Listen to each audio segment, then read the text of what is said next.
Hello again. I've got another video here for you on a fairly old kit. And it's in not very good condition, but I'll share this with you anyway. Me bring back memories.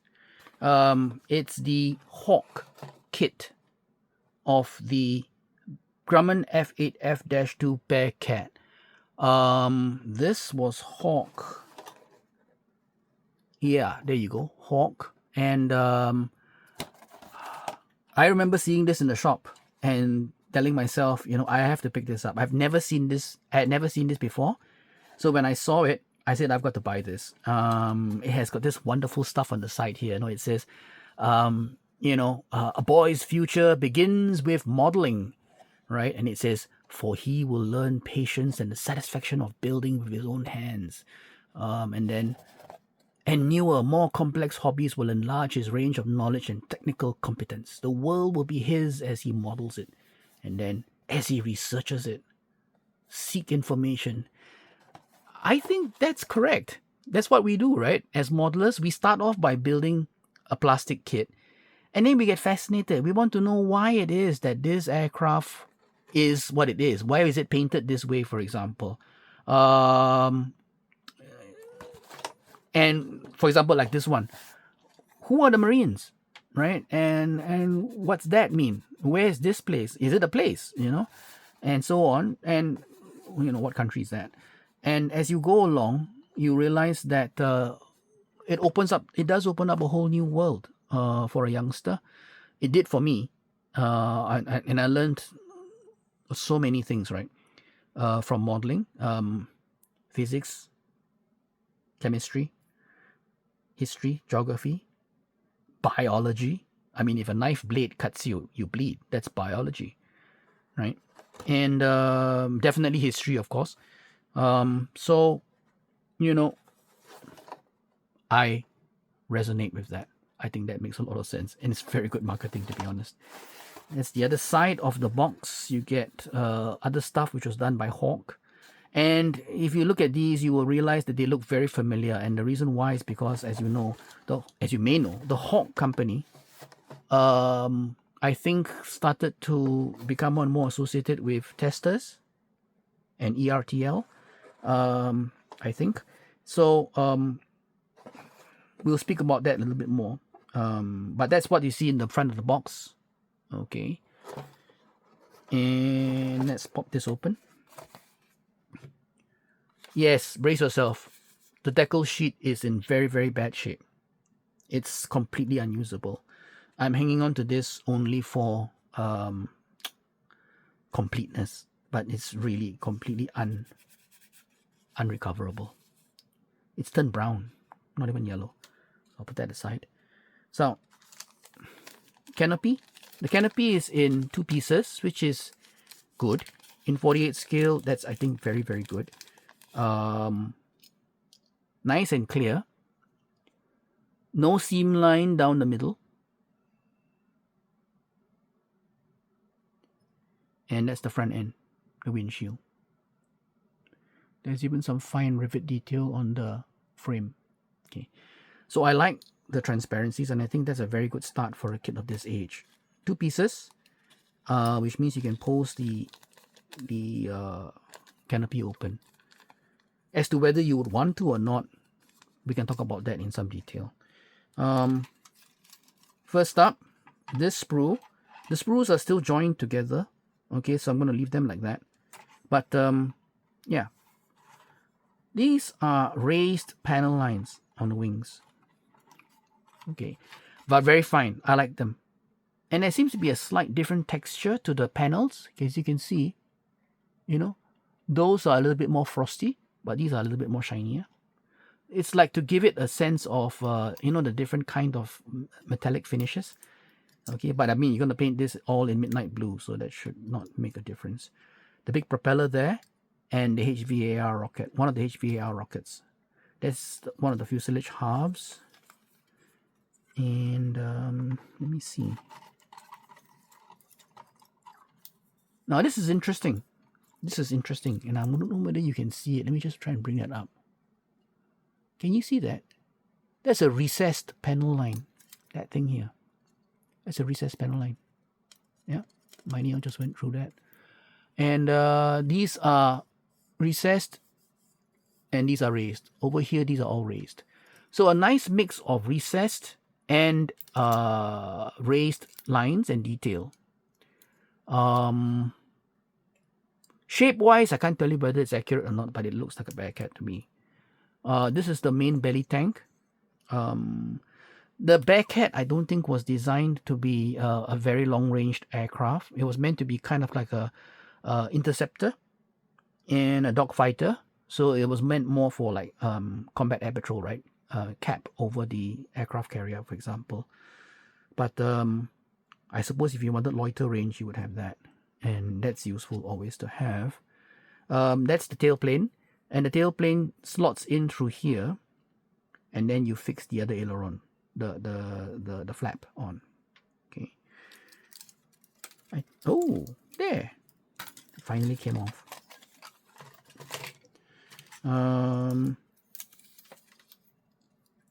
The other fuselage half, plenty of flash here, but not on the parts, thank goodness. One half of the bomb, which is not very nicely detailed, but never mind. The pilot as well. Okay, that's all. That is what it is. The cowling. I think there's some question mark as to whether the cowling is accurate or not, but I really can't tell. That's the other fuselage half. Again, more of the very fine recessed panel line detail here, and then the raised detail here. There's a bit of a deep mark here, but I think that's because it's one of the excess panels. So this one has got recessed as well as raised detail, rivets and all that. One of the wing sections. This is the upper wing, that's the lower wing. And here you can see an interesting detail. Apart from the fact that I mentioned already this thing about the difference in texture, where the wing fold is a deeper recessed line. Okay, but this is raised. So am I going to be bothered about this? No, I think I'm quite happy to leave it as it is. Okay, tail wheel and one of the main undercarriage legs. Add a bit of wiring here and I think you should be fine. And that's an undercarriage door. The bomb pieces, I think, yeah, these are two of them. And then there's one over there and there's one over there. Can you see? Right? One over there, one over there. So, yep, you got two bombs. The Bearcat was not intended to be a ground attack platform, but I suppose after a while, you need to be a multi-purpose aircraft, especially when the jets start coming in. So the Bearcat developed into an aircraft that would carry HVARs, high-velocity aerial rockets, as well as bombs, and of course, the fuel tank to allow them to get to the target. That's the engine phase. If I'm not mistaken, and correct me if I'm wrong, but I think this is an R800 Pratt & Whitney or something. Very powerful engine. Apparently, they got the biggest, most powerful engine they could find, and then they wrapped the aircraft around it effectively. That's what I think.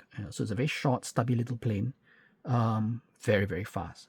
Very high rate of acceleration. Okay. Pilot seat, which I think is needs work, I think. Let me see. The HVARs. There was another one on the sprue just now. So these are the other three. Okay. Quite nicely detailed, actually.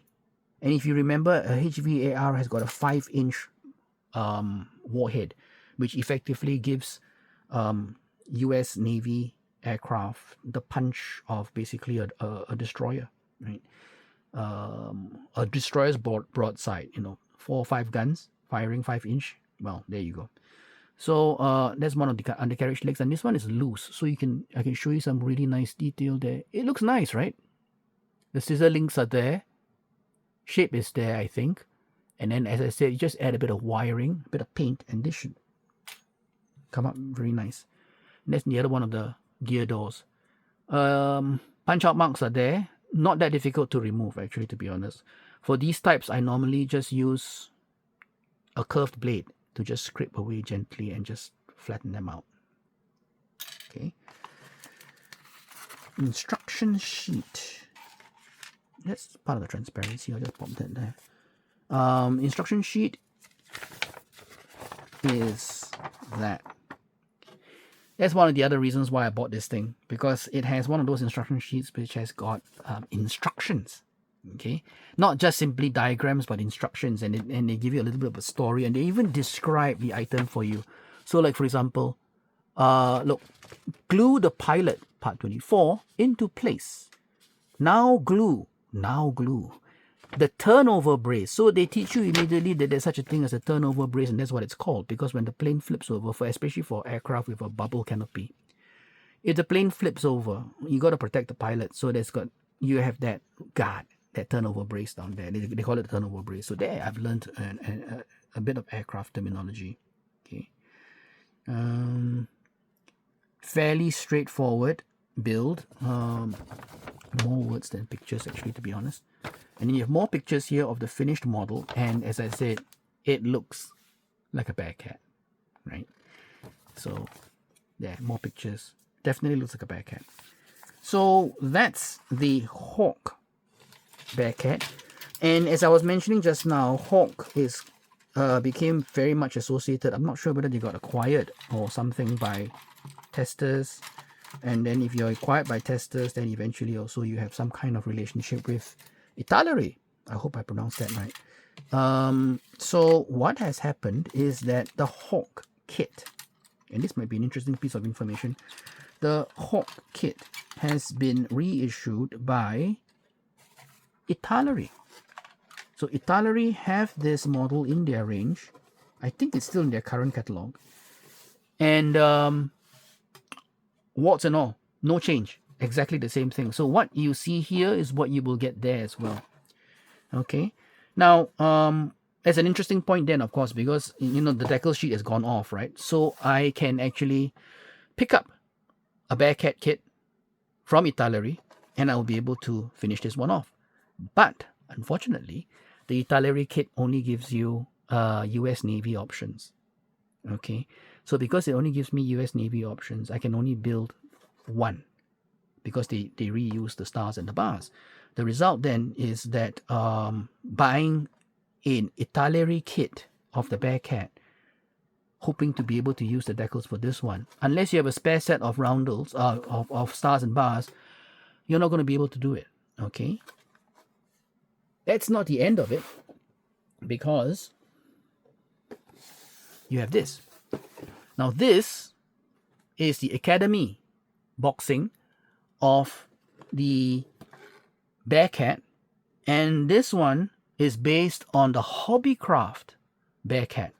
Okay, and this is me, right? I went out and I looked for the Academy F8F kit because it has decal options I can use.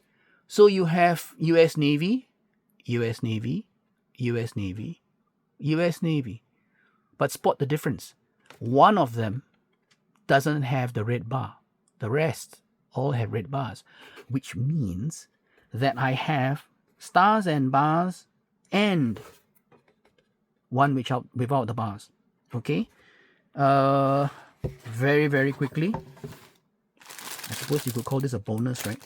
This is what the Hobbycraft kit looks like now in the guise as remanufactured and sent out by and issued by Academy.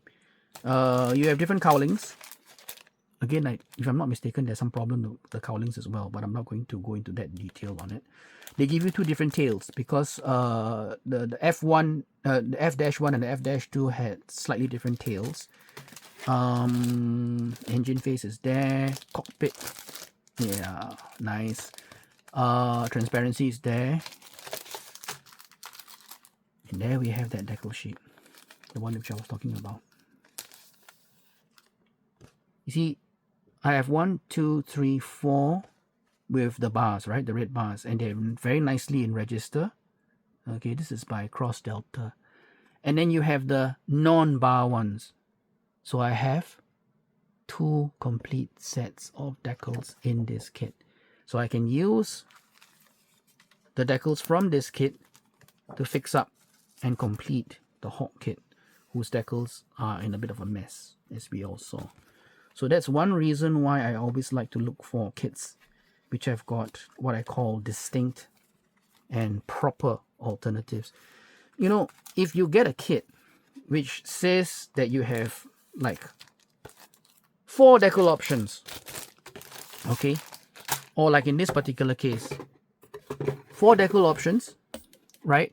But can you imagine if all of them used that red star and bar? The result would be that you only have effectively only one. You can only build one of these options, right? Because they reuse the star and bar. It's only the squadron codes and stuff like that which would be different. A real distinct alternative option would be where, like this, you know, I can build either one of this. I can build both if I have 2, and I do have 2. I have got the Hawk one, and I've got now this one.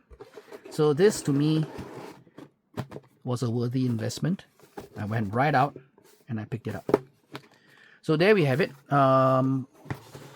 Unusual for me, right? It's a very new model, freshly issued, but it's based on a very old mold from Hobbycraft. It's nice to see the Hobbycraft stuff still in circulation. I'm hoping that Hobbycraft does the S199 one day in 48 scale. But then, in the meantime, I've got the Edward one to play with. So that's the Hawk. And that's a bit of a bonus just to show you what you get. And the solution, basically. If you have a Hawk kit, like me, and the decals are shot to bits, like me, then this is a possible solution. Spend a bit of money, buy a kit like this, which gives you a plane and decal options, which you can then use to also finish this one. And you effectively have a 2 for the price of 1. If you buy a decal sheet specifically for this, then that's a cost, right? And then you end up also maybe having only squadron codes without the stars and bars to be able to use them as well. Okay, I was looking for the Academy boxing of the French one, the French Bearcat, or even the Thai Bearcat, but this works. So long as I have a real option, it works. So thank you very much for joining me. As always, please do give me your comments, suggestions, criticisms. Tell me if I can do better. Please teach me. I really do this out of love for this hobby. I really want to share what I have, and in the process, bring back some memories for you, and also share with you how I do my models and how I approach them and the philosophy behind me picking up the models that I do. But this is nice. It's nice to be able to share this with you, and I hope to have you all over for another one of my video sessions very soon. Until then, happy modeling and stay safe.